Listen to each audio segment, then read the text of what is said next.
we can move quickly, well, as quickly as we can with a planning application into the next step, which is permitting. We have started that process, but it's a slightly different way of going through that process than it is in the mainland of the UK. So we really are set up now just to take this forward. Hello, you're watching Proactive. I'm joined by Powerhouse Energy CEO Paul Emmitt.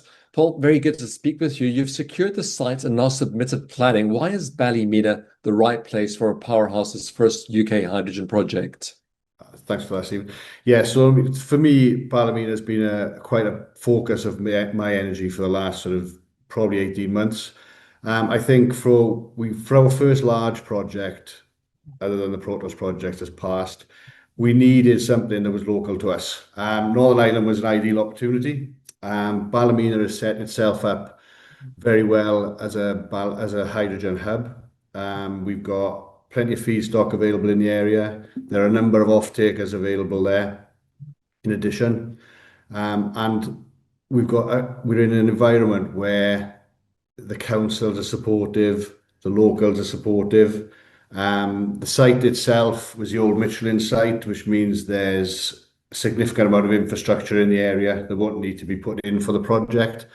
And really, we just see it as, it's another string to our bow. This is a project we can control because this will be design, build, operate, whether that's under an SPV or whether that's on our own. We won't be going to the shareholders of finance. We'll be looking for project finance for this project.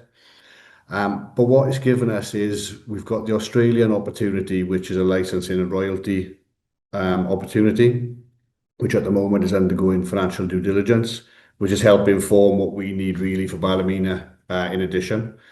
But what this gives us is something that we control. So as you've seen, we've moved very, very quickly from signing a lease into submitting the planning. I mean, a lot of work was undertaken previously by not only Engsolve from the engineering perspective, but by local consultants that we brought in through our partner in Ireland, Noage Energy, who've been pretty much invaluable, to be honest. I mean, they've lined up consultants, they've lined up feedstock supplier conversations, off-taker conversations, and really they're our eyes and boots on the ground really over there.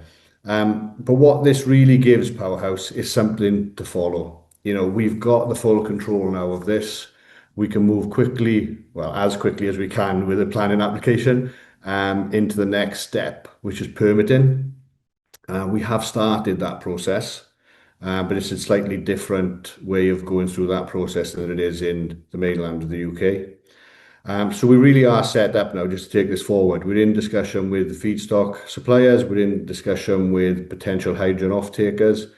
You'll have read previously last year that we do have partial off-take letter of intent from BS Holdings for a specific DESNZ project. And that just means we've got this target to hit. We have to keep this now moving forward. So really, yeah, the start of the year, it's good news. And we just need to keep that momentum running now to get through to the next stage. The plant turns landfill-bound waste into pure hydrogen, Paul. How attractive is that proposition for councils and transport partners? So that's the key. So in Ballymena, it's very attractive. So they've got a significant amount of waste going to landfill. On the site that we've taken the lease on, there are waste producers that are sending their waste to landfill. So I don't want to go too deep into that. We're in discussions. And the hydrogen side of things is, so the grid in Northern Ireland is very different to the UK. They will later come in onto natural gas, which means they are set up potentially for grid mixing if they needed to do that. So it puts us in a good position there. But also there's a very little green hydrogen being produced in the island of Ireland, not just Northern Ireland. So it gives that sort of us that opportunity really to be there first.